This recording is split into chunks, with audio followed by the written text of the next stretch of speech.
Welcome back, my dear children of class 10ers. So today we shall straight away move ahead with the remaining portion that we were left with, and that is the last scene of MOV Act 5 Scene 1, which is the only scene. And we have already seen and discussed, we already saw and we discussed about how Lorenzo and Jessica, they compare themselves as well as the night they were experiencing then walking on the moonlight at the estate of Portia. They compare themselves and the night to the night that all those characters, heroes and heroines from all the classical myth they had experienced, so that is the kind of romantic environment and atmosphere that is seen in the very opening scene of Act 5 Scene 1. And as they converse, in the midst of their conversation comes a servant by the name Stefano, as well as Lorenzo, where they announce the arrival of the mistress of the house, that is Portia, and her maid, that is Nerissa, and also the announcement of Bassanio's arrival with his friends at the court out there before daybreak by Stefano and Lancelot respectively.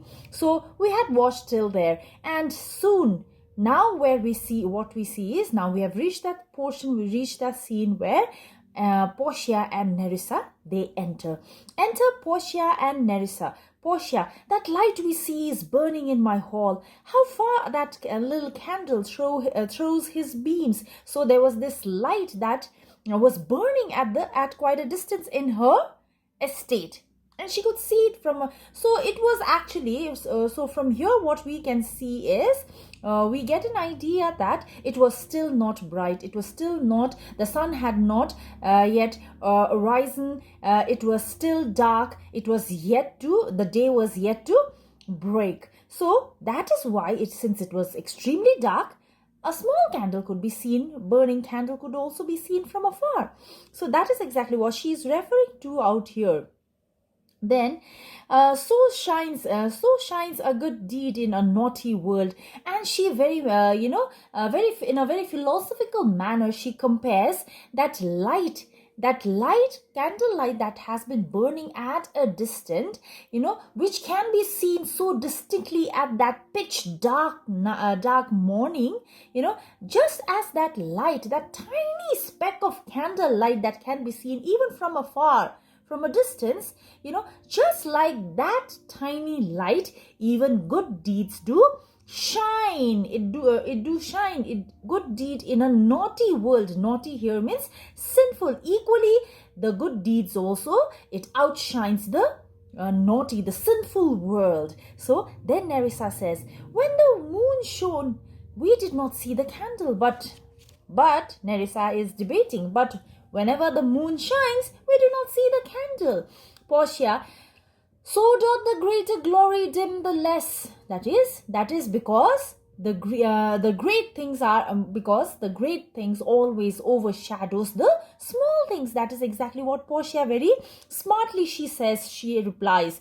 A substitute, then she compares that situation to a substitute shines brightly as a king until a king be by, and then his state empties itself as doth an inland brook into a into the main of water. Main of waters here means the vast ocean, and brook is a small stream. So here what she says is, just as greater things overshadow the glory of small things, likewise, just like it, the situation is so similar to that situation where a substitute king, in the absence of the real king, till the absence of the real king, he enjoys the entire glory of being a substitute king. But the minute the real king stands beside the substitute king, what happens?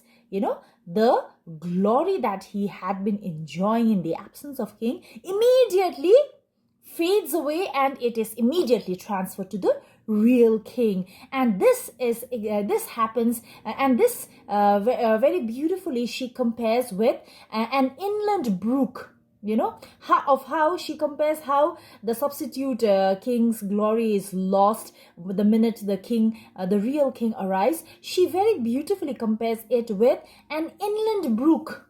The inland brook that slowly, gradually, as it enters the vast ocean, how it disappears within the vast, wide ocean. So it's like that. That is what she very beautifully and very philosophically and very smartly she says it out here and makes that beautiful comparison. Music, hark. So this is the music that had been ordered by Lancelot at the estate of Portia, that was being played in order to welcome her.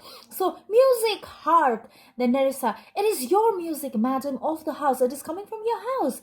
Nothing so good I see without respect. Without respect means unless felt in certain condition. Methinks, that is, I think, it sounds much sweeter than by day. So it was the night of silence. It was dark. It was beautiful. It was extremely peaceful. In fact, the only sound that was prevalent out there in that time of the day, early in the wee hours in the morning, all the sound that was dominant out there was silence. And because of that silence, even the music that was being played, it sounded even sweeter. And Portia says it sounds sweeter than how it usually sounds during the daytime. Then Nerissa says, silence bestows that virtue on it, madam.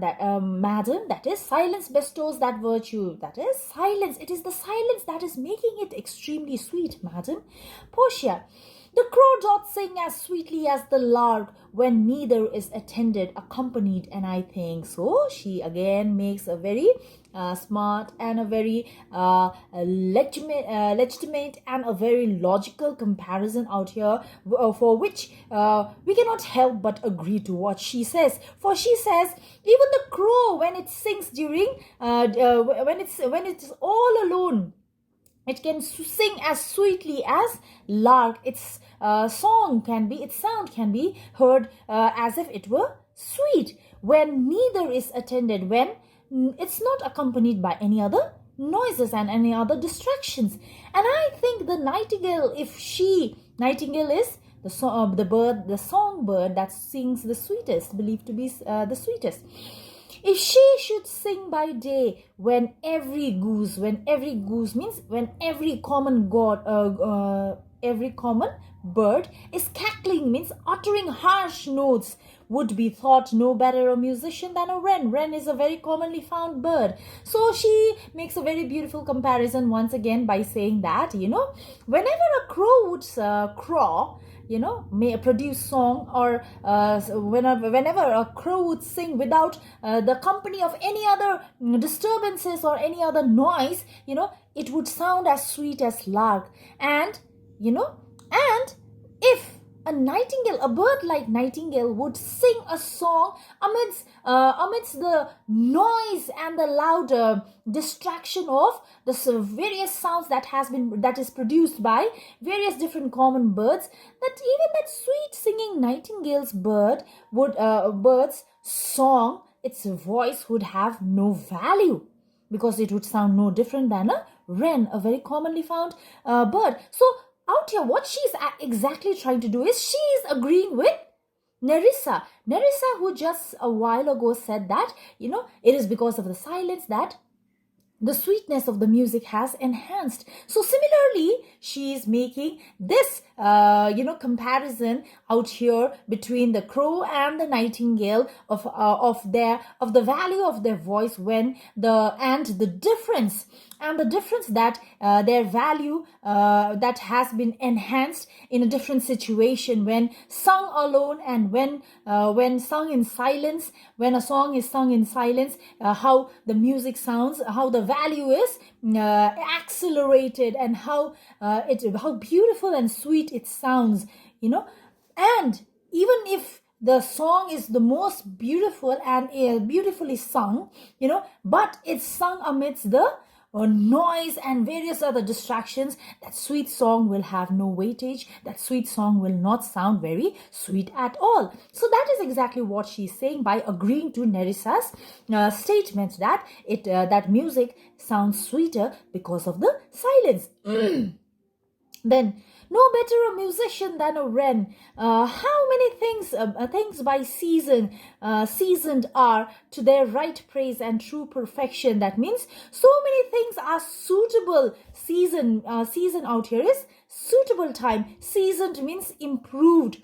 And to their right praise, please underline and do write it. To their right place means to gain high praise. So what she is out saying is that if many things are improved at the right time, then definitely if everything is done at the right time and produced at the right time, definitely it will achieve high praise. So it will achieve true perfection. Peace ho! The moon out here is referred to the Venus. The moon sleeps with Endymion. So again, once again, these are two mythical characters, and the moon out here is referred to Venus, the goddess of moon, who is also the goddess of love and the mother of Cupid. And Endymion is a human, a handsome being a mortal being from the earth, with whom Venus fell in love. So there she sees somebody sleeping, and can you guess who those people are to whom she is comparing as Moon and Endymion?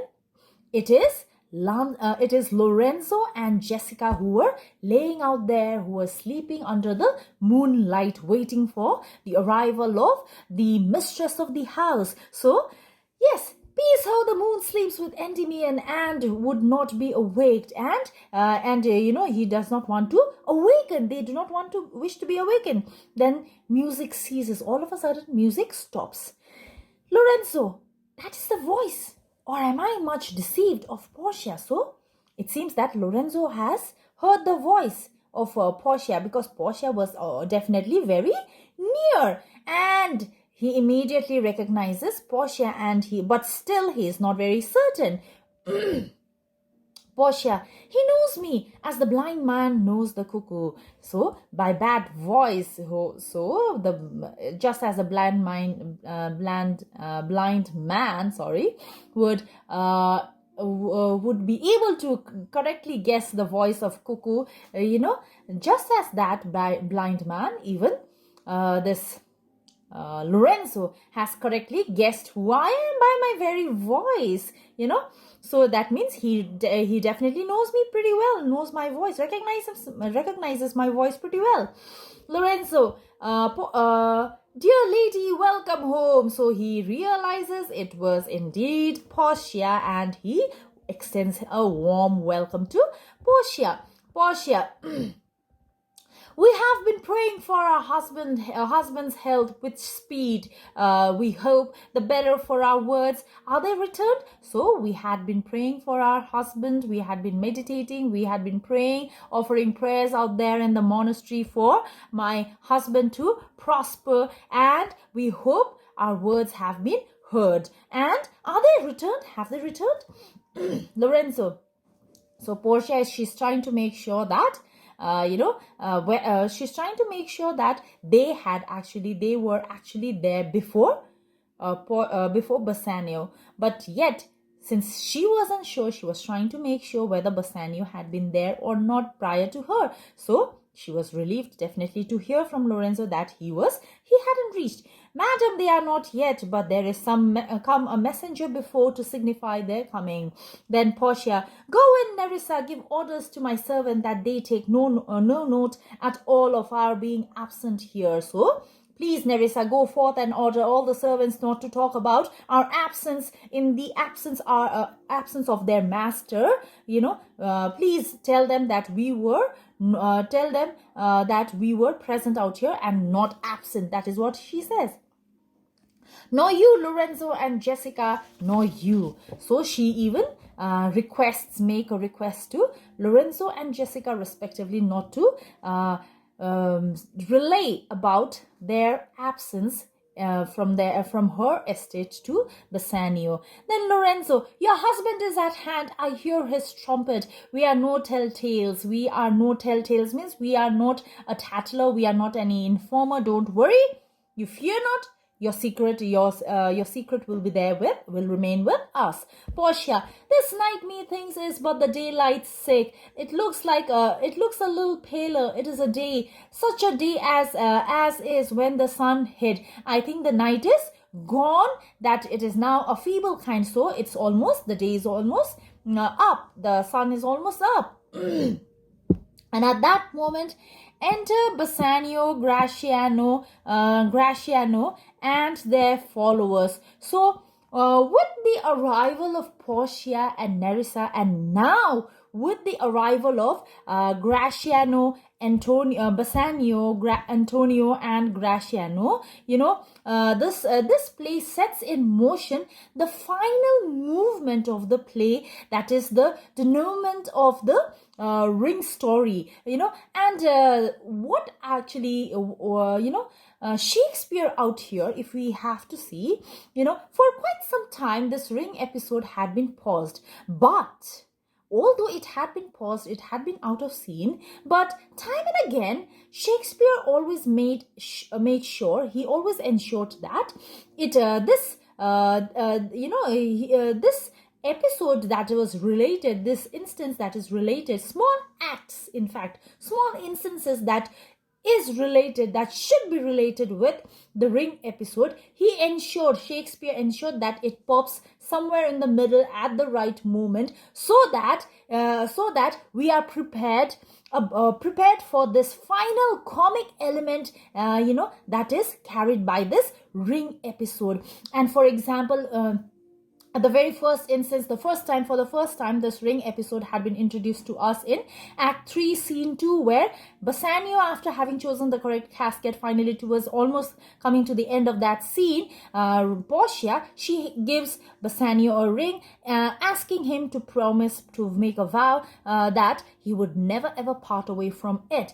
And after that, we see in Act 4, Scene 2, in that short scene where Portia and Nerissa, disguised as the lawyer and the clerk, they respectively, and very cleverly, they try they put their respective husbands in such a situation where they are compelled to give their ring, they are compelled to hand over their ring. And now finally that very moment, most awaited moment, is finally here, the most comic element with which this entire play is gonna end, with happy bells ringing. So finally we have reached that scene, and that is the ring episode. So Bassanio, what he says, we should hold day means have daylight with the antipodes. Antipodes means right now we are on one side of the earth where we are experiencing daylight. So, and the other side of the earth that is experiencing night, that is the antipode. So antipode is referred to those at the opposite side of the earth, of the globe from where we stand right now. So what he says is, we should hold day with antipode if you would walk in the absence of the sun. So the minute he sees Portia, he is full of praises for Portia's beauty, and he says, how is it that we are not yet experiencing daylight? Because it was still dark actually, because and why he says that is, we should be experiencing daylight because of such a bright looking, such a beautiful looking person who is standing right in front of me, that is Portia. So out here too we should be experiencing daylight, because Portia is so dazzling, she's so beautiful. That is what exactly he meant out here. Then Portia, let me give light, but let me not be light. So out here, Portia, she is very witty with her words. She's full of puns. She's full of metaphors. She's full of, humor, and she's full of wit. And, she has high sense of humor, actually, to be very true. And every time she takes on Bassanio's case in a very humorous manner, which she confidently does, and in a very intelligent manner. We see her personality, her true personality coming to full bloom. And out here, once again, with this word light, she again plays with it. And for she says, let me give light, but let me not be light. So let me give light in the sense, let me give you happiness. Let me bring about brightness and happiness and light in your life. But let me not be the light. That is, let me not be immoral. A person without any moral character. So, for a light wife dot make a heavy husband, because I do not want to be a light wife, because a light wife dot make a heavy husband, because a wife with immoral characters will make her husband sorrowful. Heavy out here means sorrowful. And never be Bassanio so for me. And I would never imagine, I can never imagine making Bassanio sad. But God arrange. Sought means arrange. But God sought all. You're welcome home, my Lord. But God has arranged all things. Now you are very much welcome home, my Lord.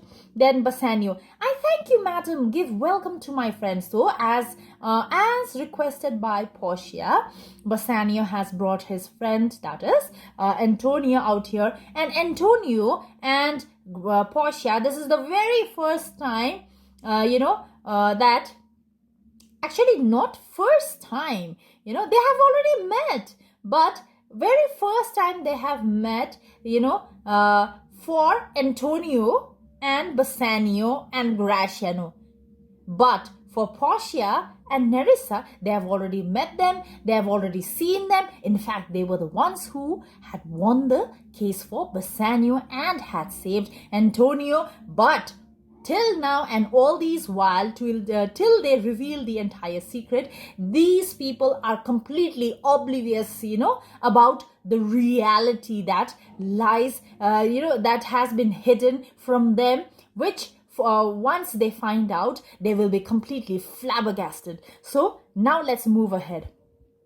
Bassanio, I thank you, madam. Give welcome to my friend. This is the man, this is Antonio, to whom I am so infinitely bound, so heavily obliged for what he has done for me. Portia, you should in all sense be much bound. Yes, definitely, you have to be obliged to him. For as I hear, he was much bound for you, because obviously he has undertaken such a terrible bond for yourself in order to save you. Then, for your sake. Then Antonio says, no more than I am well acquitted of out here, miss. I am now free of. So, no more than. So, I'm not so terrible. It's not so terrible. Whatever bond that I had put myself into for my friend, it's not that very terrible. And whatever be the case, I am free of it now. And the person who freed him from it is right there in front of him, which he has no idea. Even in his wildest dream, these people actually have not even imagined that that is Bassanio and Gratiano, their respective wives were there, and they were the ones to save his friend. So then Portia says, sir, you are very welcome to our house. It must appear in other ways than words. Therefore, I scant this breathing courtesy. I scant means I express this courtesy as a courtesy. I welcome you wholeheartedly. You are extremely welcome to my house.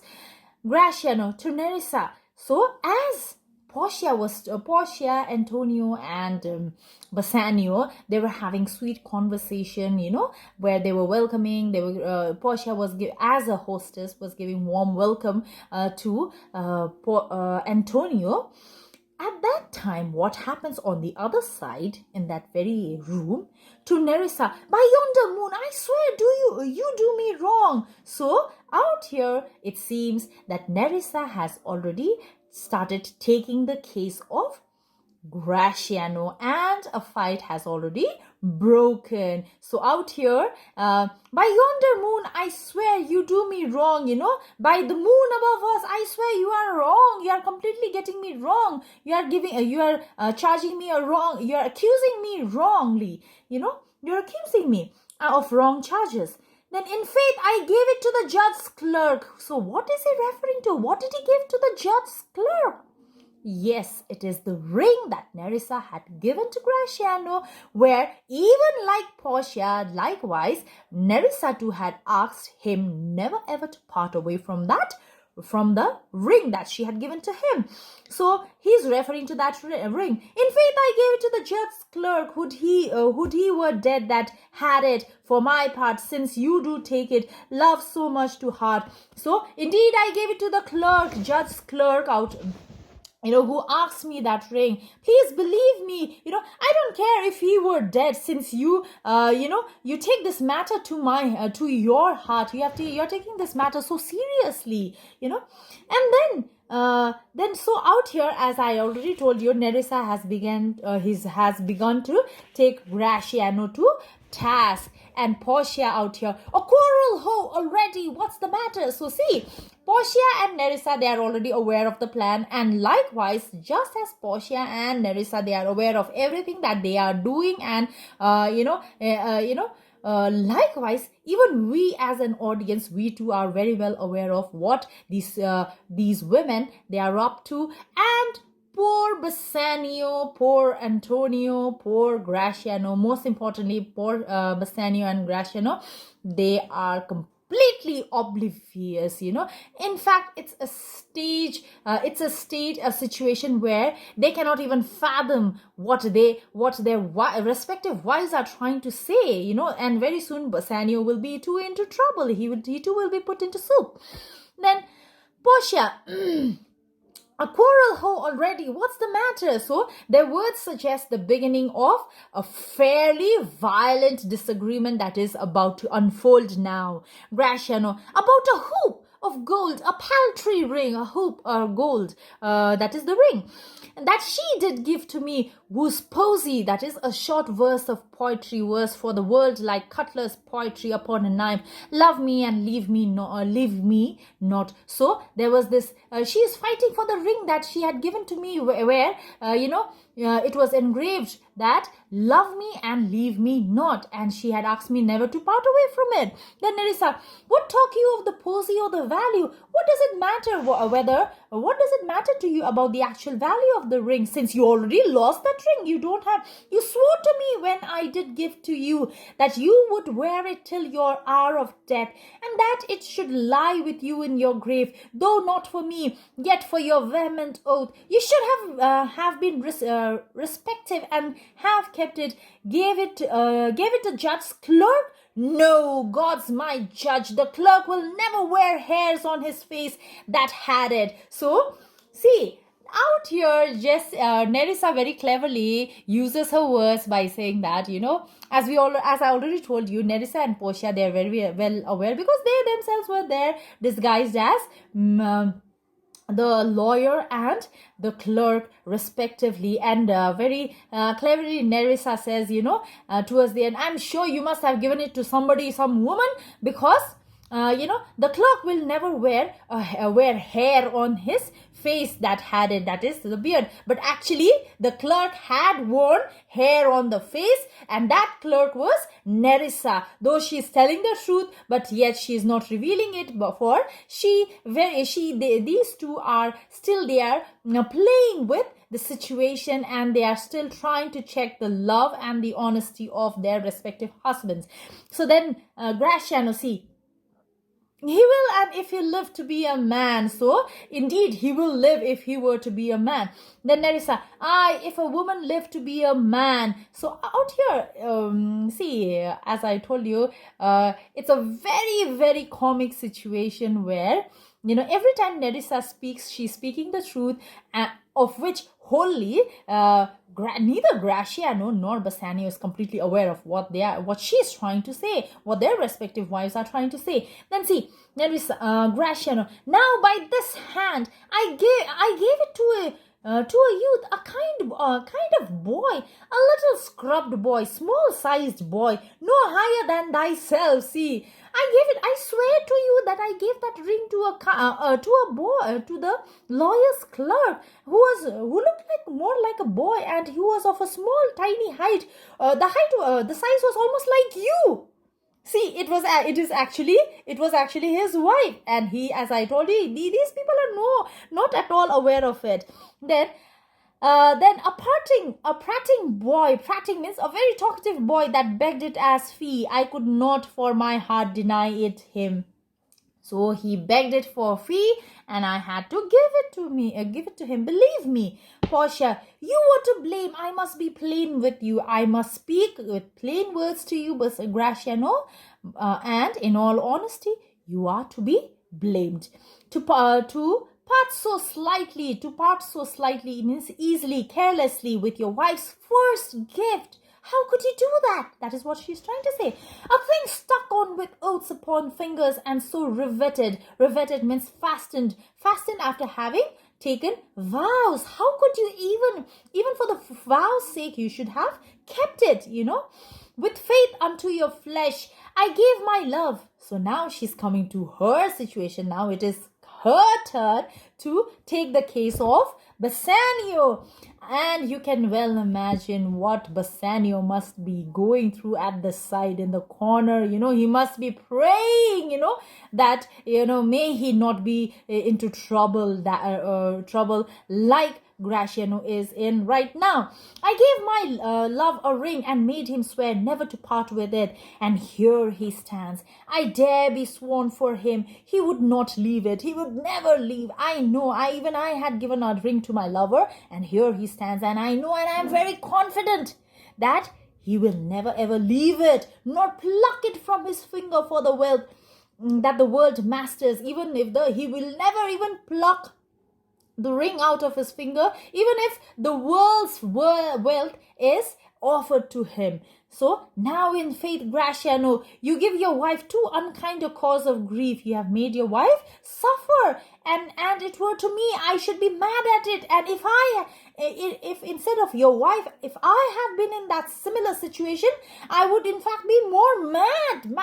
I would have been mad. So, and when she says all these, she says it with a great deal of pious confidence, as if she was innocent. She was as if she had no take in it, But we all know that these two are actually taking the case of their respective husbands. So out here you can see, as they do that, we can see that sense of humor in both the mistress and the maid that is seen out here. Then Bassanio aside, he's telling himself, as I told you, he's in a bad situation now. Why, I were best to cut my left hand off, and I swear I lost the ring defending it. So now he's praying, and he's wishing, oh, how I wish I had lost my left hand, the left hand in which she had put the ring for me. How I wish that I had lost my left hand. I had cut my left hand, and I would have told her that I had lost my hand trying to defend my ring. Then Graciano, my lord, then before he could even say anything, Graciano, the talkative guy, he reveals. He spills the beans, and he says, my lord Bassanio gave his ring away unto the judge that begged it, and indeed deserved it too. So now he says it with great pride. My lord Bassanio, he gave it to the judge, and in fact, the judge deserved it for what he had done. And then the boy, his clerk, that took some pains in writing, he begged mine, and neither man nor master would take aught. They would neither the master nor the clerk, that is, neither the lawyer nor the clerk would take anything but the ring for all that they had done. Then Portia, what rings you gave my lord? So see, she's pretending. Which ring did you give my lord? Not that, not, I hope it is not that ring that I had given it to you, which you received of me. Then Bassanio, if I could add a lie upon a fault, I would deny it.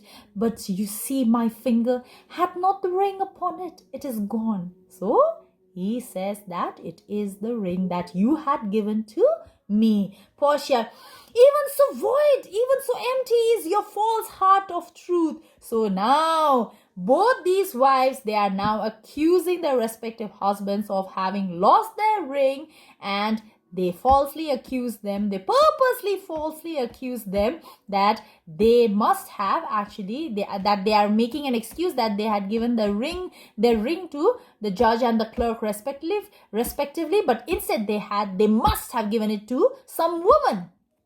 So then Nerissa says, nor I be yours till I see mine, neither will I be yours till I see my ring back in your finger. Then Bassanio, sweet Portia, if you did know to whom I gave the ring, if you did know for whom I gave the ring, and would conceive for what I gave the ring, and how unwillingly I left the ring, when nothing would be accepted but the ring, you would abate, lessen the strength of your displeasure.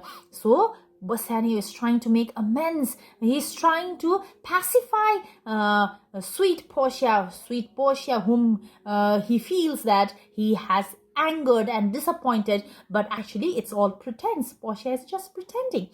So, and Bassanio and Gratiano has rightly fallen into the place and the situation where Portia and Nerissa, they wanted them to be in.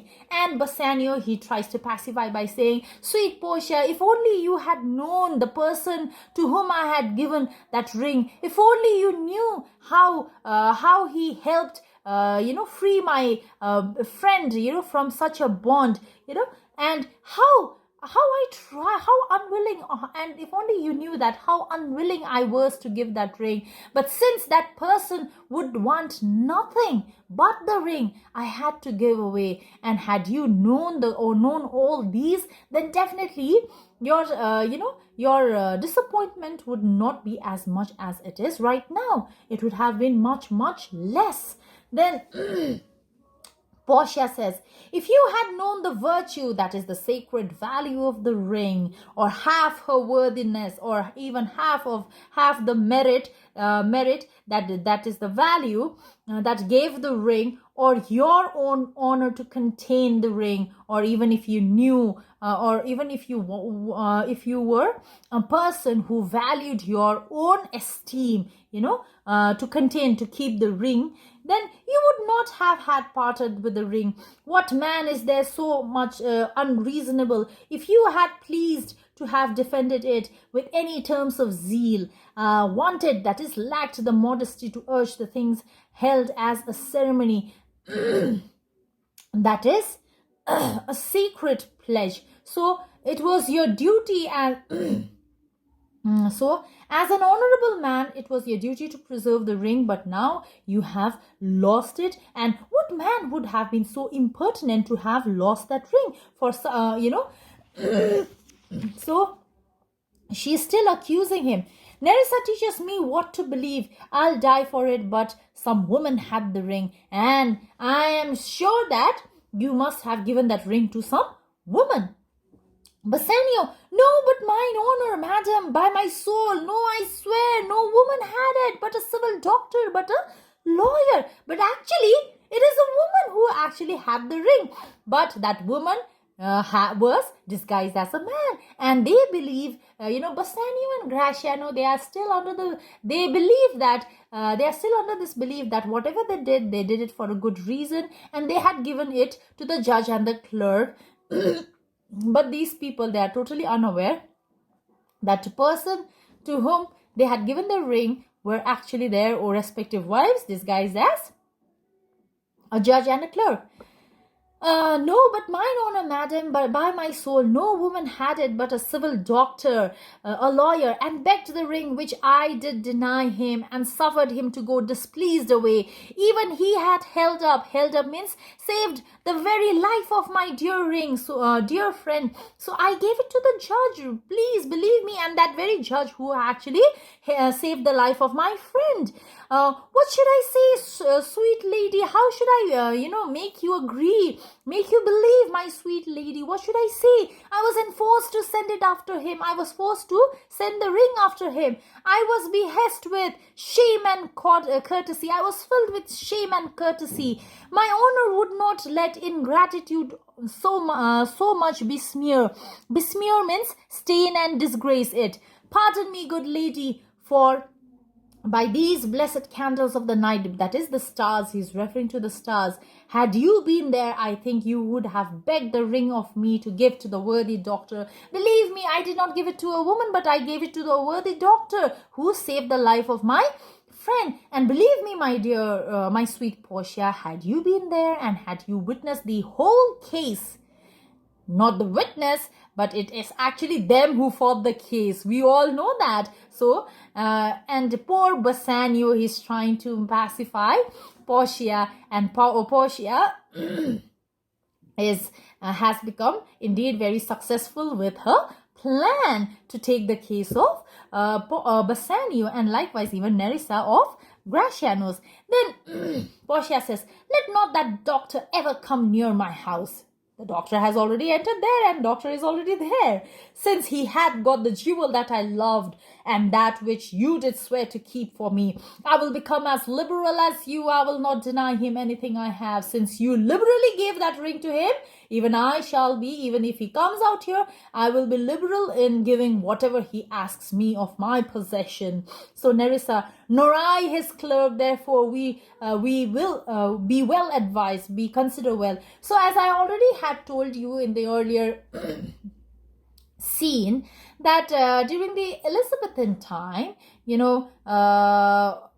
this very master and servant, mistress and maid episode that we see out here, instance that we see out here, where whatever the master or the mistress does out here, like for example Bassanio and Nerissa, Bassanio and Portia, whatever they do, likewise their respective servant and maid, they follow them. They are more like the shadows. And that is exactly what happened during the time, or during the Elizabethan time, between the master and the maid. So where if from two houses, that is a man's house, a master's house, and a mistress's house, from these two houses, if the master and the mistress, they fell in love, their respective, and they would have an affair. Likewise, similarly, their respective servant and maid would also, get into an affair. So they were more like shadows, and that is exactly what we see out here. Nerissa is also acting no different from her mistress, and likewise Gratiano on the other side is acting no different from his master. Then Antonio speaks in the middle. Antonio, who had all this while been silent. I am the unhappy subject of these quarrels. I am the main reason. I am the reason. Why is he saying so?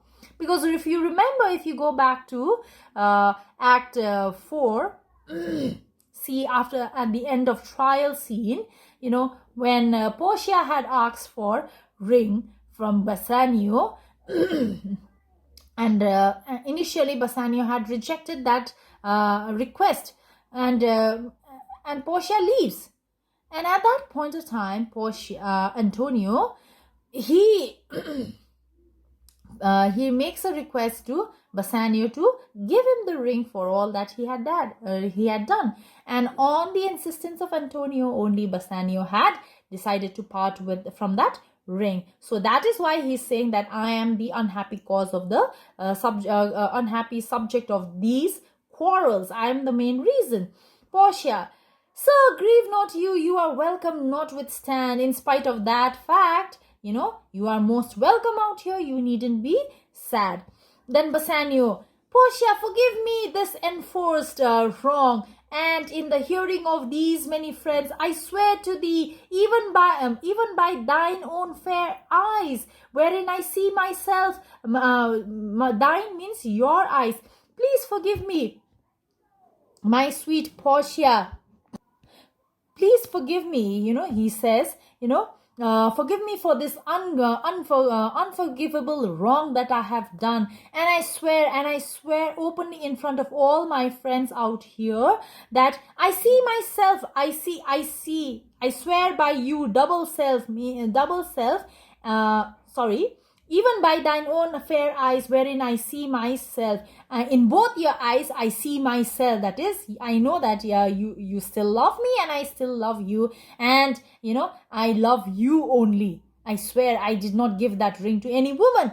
And now very cleverly, Portia, once again, she's up with her very witty words, witty mind, where she takes this, when he says that in both your eyes I see myself, Portia immediately says, mark you but that, do you all hear that?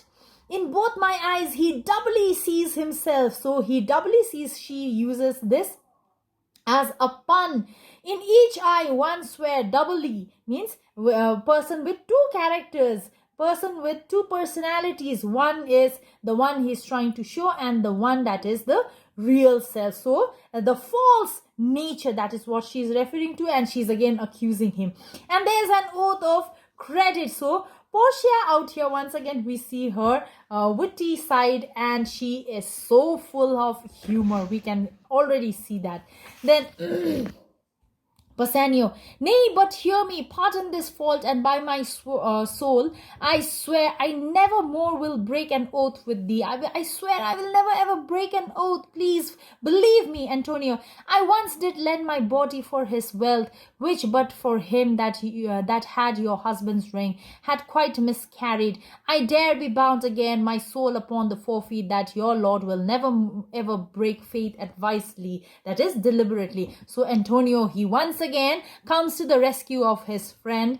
So we can see once again the kind of bond and the love that Antonio, genuine love that Antonio carries for Bassanio, where now once again he's rescuing his friend by saying that I once, I was ready to lend my body for Bassanio, and because of which, after having saved, he lost his ring, the ring that you had given it to him and which he had vowed never to lose. And now once again I stand out here, and this time I will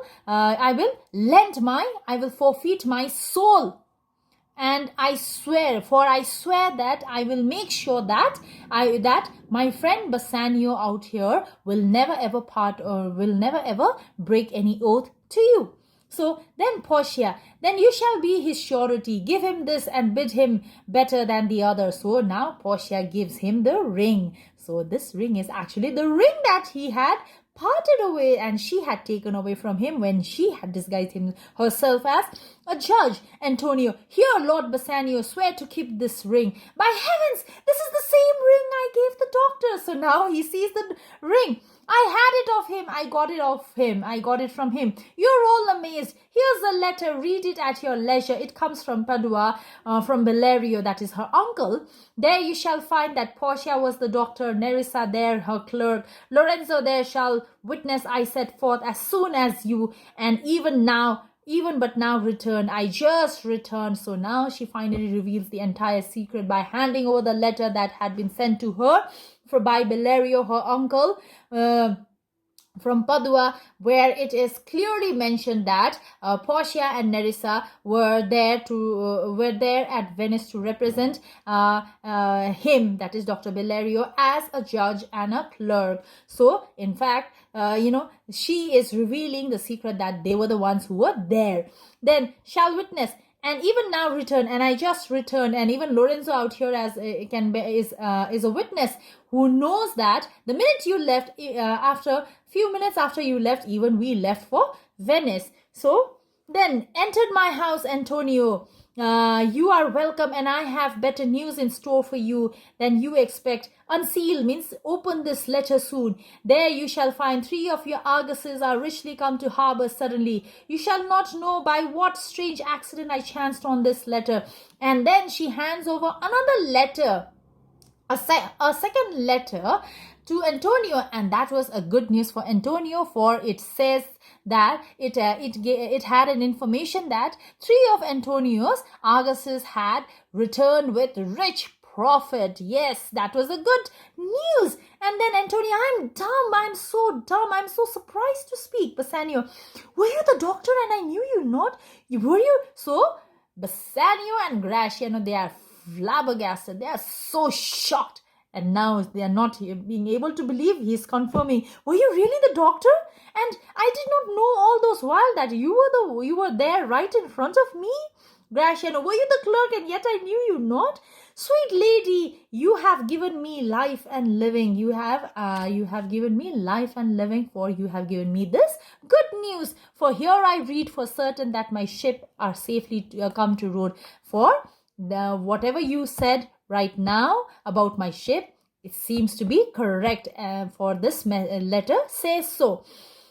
How now, Lorenzo, my clerk, hath come good comforts too for you. So there is something coming up for Lorenzo and Jessica too. Nerissa, aye, and I'll give them him without a fee. There do I give to you and Jessica from the rich Jew a special deed of gift. So this was the condition that had been applied by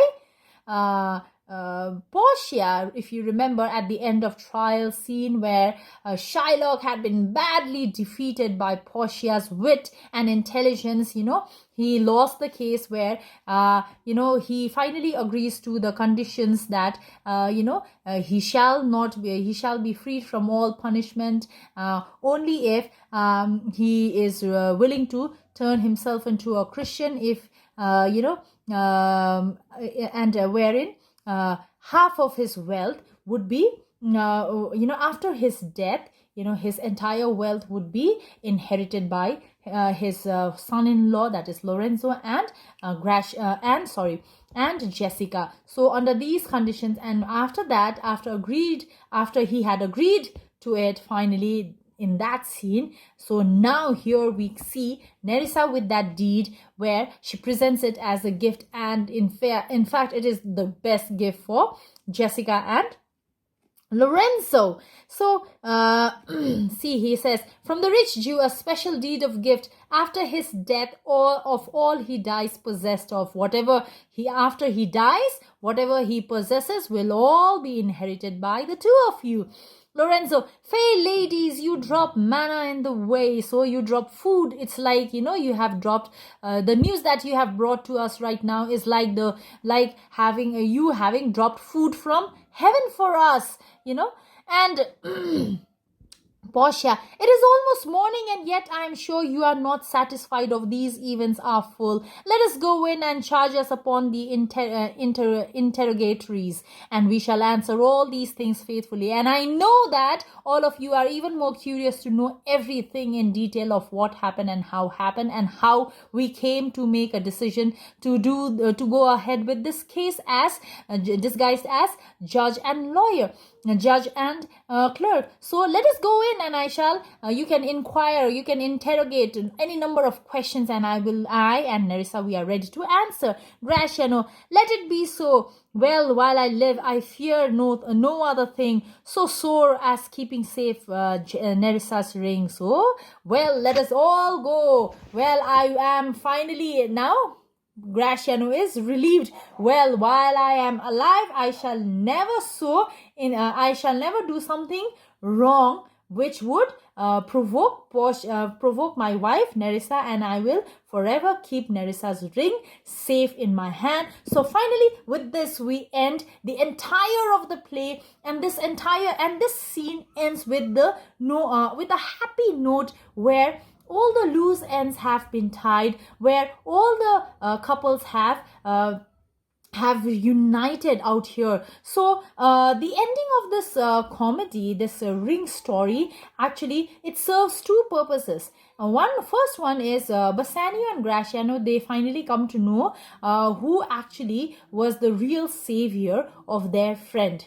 And the secondly, more that which is most important is that usually in majority of the stories, what happens is at the end of the story there is always a threat of anticlimax.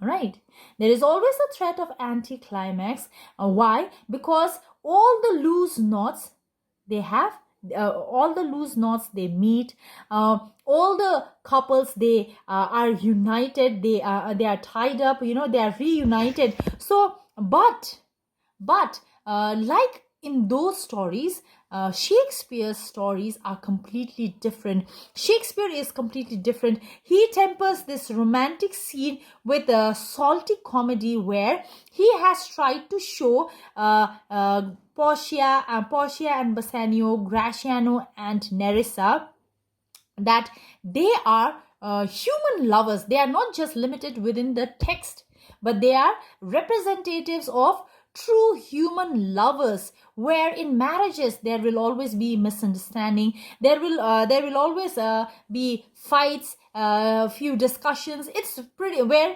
like any normal human being, in any normal human being's marriage, there will always be some kind of misunderstanding, some kinds of ups and downs, sometimes happiness, sometimes a happy moment, sometimes a sad moment. So all these things, and all these and whenever in such marriages,